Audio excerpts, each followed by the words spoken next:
እያልኩ ነው። ከዚህ በኋላ ደግሞ ይቅርታ ለመጠየቅ እንዳታስብ። ዘንድሮ ደህና ሰው ሲበላሽ ቅላሬ የለውም ነው የሚባለው። ደህና ያልናቸው ራሱ ሰሞኑን ያው ብሩኬ አስጨንቀው ነበር፣ ሲጨናነቁ ነበር። እኔ እንደውም ምንም አውቀውም ድራማም ሀሳቡን የማይቀይር የሞተ ሰው ብቻ ምልለው መጡ ማለት ነው። በእነሱም ተጀመረ። ኧረ ቡታጅራዎች ለሁለታችን ቢሆን ወንድሟ ትዳሩን ፈታ ጨመረች ማለት ነው። በጣም የሚያሳዝን እንትን ገብቶባቸዋል ማለት ነው። ሁሌ ሰው ችግር እየፈጠራቸው መለስ ይበሉ። እንደዚህ ማለት ነው። የሚያረጋቸው ምንድን ነው? እናቴ መጠገብ ትችላለህ። እናቴ አችንም አይደለ እንደዛ ነው። ገባ ሰው አይሰበርም። በጠባያቸው ጠባየ መልካም ምናምን ነበሩ። በተለይ በዚህ ጊዜ ላይ ነበረ። አሁን ደግሞ እንግዲህ ቀለበቱን ወርውራለታለች ማለት ነው። አልፈልግም ያንተን ቀለበት ልቤ ተዘውሯል። ቀለበት ልቤን አይጠግነውም ብላለች። ልቤን የሚጠግነው ሰብረኸዋል። በቃ ልቤ ተንግዲህ በኋላ አይመለስም፣ ላይመለስ አምርሯል እያለች ነው ሀይሚ ማለት ነው።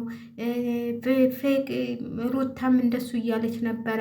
ወንዶ ቡታጀራዎች የምነክቷቸው ይሆን ብዬ እኔ ደግሞ ወደ ቡታጀራ ልደውል ነበረ፣ ወደ ለምለም እንዲሰጣቸው የኑሮን ዘዴ እንዴት እንደምትኖር ለምለም ልደውልላት ነበረ። እኔ ደግሞ ስልኳን አላውቀውም ማለት ነው። እንደው ትንሽ መከር ብታረጋቸው ምን አለበት? እንደዚህ እስከሚበጣበጡ ቡታጀራዎች ቀውጥ እስከሚያደርጉት ድረስ ነው ነገሩ። በዚህ ጋር ያጎትሽ ሴቷም ልጅ መጣችልሽ ማለት ነው። ዛሬ ተጨምራ ባሌን አልፈልግም እያለች ቀለበቱን ወለወረችለት ማለት ነው። እኛ እንግዲህ ማዳነቅ ነው ያለብን ነገር፣ ምንም ማድረግ አንችልም። ወይኔ ቀለበቱ ምን አለበት በገና ዋዜማ እንደዚህ ባታረጊው፣ ገናን እንኳን አብራችሁ ብታሳልፉ ምን አለበት? ሀይምዬ ምን አለበት በገና ዋዜማ እንደዚህ አንገቱን ደፍቶ ሲውል ያሳዝንሻል። ተደስቶ ቢውል ምን አለበት? ሀይሚዬ ብሩኬ እንግዲህ ያችኛዋ የም ገፍተውበት ነበረ። እዚህ ሽማግሌነት እንግዲህ ጋሽዬም ገፍተውበት ነበረ። ምንም ማድረግ አልቻሉም መሰለኝ። ጋሽዬ ያው በልጆቻቸው እየተቃጠሉ ነው ያሉት። ሴቷም ተጨመረችላቸው። የወንዱ ስቃይ መጣችላቸው ማለት ነው። እንደው ጋሽዬ ውሆ ጉደውት ፈላን። ምን አይነት አባት ነዎት? እንደው የተባረኩ ነበሩ። እንግዲህ በልጆች ወት መቃጠል ጀምረዋል ማለት ነው። እንግዲህ ቀለበቱን አልፈልግም ብለው ወልውራለታለች ማለት ነው። ምንም ማድረግ አይቻልም።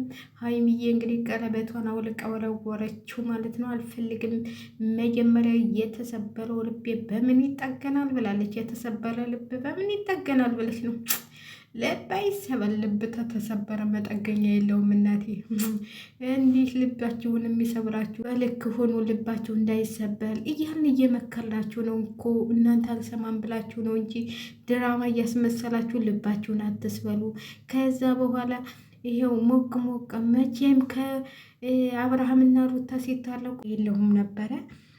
ዩቲዩብ መንደር ስገባ እንኳን ከሰል ተፈታህ እያለች ስትዘል ነበረ፣ ሄርሜላዋ ማለት ነው። ዛሬም አዲስ ነገር አለ እንዴ? ምንድን ነው ችግሩ? ምንድን ነው ነገሩ?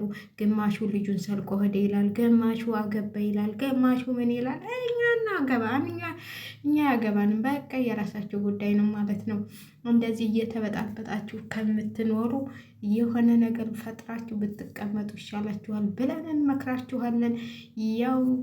ያው ዛሬ ደግሞ ሀይሚም ተደግማለች ማለት ነው። ሀይሏታል ሩታ አብርሽን ልቧን ሰብረዋል ማለት ነው። እየተሰባበሩ እየተነካከቱ ቁጭ ብለዋል ቡታጀራዎች ማለት ነው።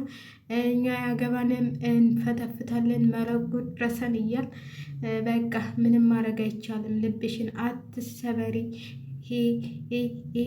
እንላለን። አትሰበሪ ልብሽ ገራችን ላይ ማለት ነው። ቆይ እስቲ ሀይሚ እኮ ተቀየረች፣ ወፈረች፣ የሆነ በቃ እንትላለች ማለት የሆነ ነገር ተቀያይራለች። እንደ በፊቱ አይደለችም። ምን ሆና ነው? ምን ቀምሳ ነው? ማዳበሪያ በላች እንዴ? ወፋፈረች ምናምን በቃ የሆነ ለውጥ ተለዋወጠች ማለት ነው። እንደዚህ ሴት ልጅ እኮ ያው ስንል እና በቃ ሀይ ብሩኬም እንግዲህ በቃ አንጀቱ እሱም በተራው ልቡ ተሰብሯል ማለት ነው። እሱንም ልቡን ሰብሮራለት ሄዳለች ማለት ነው። ብሩኬም ልቡ ተሰበረ፣ እሷም ልቧ ተሰባበረ። ተሰባበሩ፣ ተነካከቱ እያን በቃ እኛ ምንም ማድረግ አንችልም። የሚጠግን እንግዲህ ያው ፈጣሪ ነው። ፈጣሪ ይጠግናችሁ ማለት ነው። ግን በጣም በሚገርም ሁኔታ በገና ዋዜማ ልባችሁ ባይሰባበር ጦራችን በኢየሱስ ክርስቶስ ልደት ዋዜማ እንዲህ ልባችሁ ባይሰባበር ጥሩ ነበረ። ምንም ማድረግ አይቻልም። እኛ ደስ ብሏችሁ ታሳልፋላችሁ ስንል እናንተ ልባችሁ እየተሰባበረ ቁጭ ብሏል ማለት ነው። ኧረ ተው ሰዎች ተው። እኔ እኮ ፈርቻለሁ። የዘንድሮ ሴቶች አልተዘለቁም ማለት ነው። የሰው ባል እየቀሙ ልብ እየሰባበሩ ነው። ስለዚህ ባል ያላችሁ ተጠንቀቁ። ኧረ እኔ በጣም ሰግቻለሁ ማለት ነው። እኔ ስጋት የለኝም። ነጣ ነኝ እናቴ። እንዲህ በስደት እየኖርኩ ደግሞ ባሌን ኢትዮጵያ ጥሌ መጥቼ ዛሬ ከማን ጋር ሄደ ዛሬ ከማን ጋር መሸ እያልኩኝ ልቤን ከምሰባብረው ባላገባስ እኔ እህታችሁ ካሁን በኋላ ትዳር እኔ በፊትም ትዳር የሚባል እፈራለሁ። እንዴት ትዳርን ትፈሪያለሽ ብትሉኝ የ7 ዓመት ይሆን የ8 ዓመት ልጅ ሁኔ ወንድሜ የአባቴ ልጅ ማለት ነው። ከሱ በኋላ ነው ባል የሚባል እንደው በቃ እንግዲህ በዛ አይምሮዬ ሚስቱን ሲመታ ታየሁ ማለት ነው። ሚስቱን ሲጠፈጥፋ ታየሁላችሁ። የ7 ዓመት ልጅ ሁኔ ነው። ተዝ ይለኛል እንደው አስታውሳታለሁ እሷን ነገር። ከዛ በኋላ ለኬ ባል እንደዚህ ይመታል እያልኩ እያደግኩ ስመጣ ካደግኩ በኋላ ደግሞ የሆነ ወዴት መጣው መሰላችሁ? ወደ አዲስ አበባ ስመጣ ደግሞ አላደኩም። ያው ትንሽ ሁኔ ነው የመጣሁት ወደ አዲስ አበባ። ሳያው ባህል የሚደባደብ የሚቆጣ ባልና ሚስት ጋር ስታድጉ ጥሩ ሆናችሁ ታድጋላችሁ። ከነዝናዛና ከጨቅጫቃ ቤተሰብ ስታድጉ በቃ እየፈላችሁ ትመጣላችሁ። ይህን የምድል ይሄ ነው እያላችሁ ከዛ ፈላሁ። በዛ በኋላ ባል የሚባል እኔ አስጠላኝ እላችኋለሁ። እንኳን አስጠላኝ ሸላይ ካደርጉ የኔ እናቶች እንዲህም በወጣኝ መቃጠል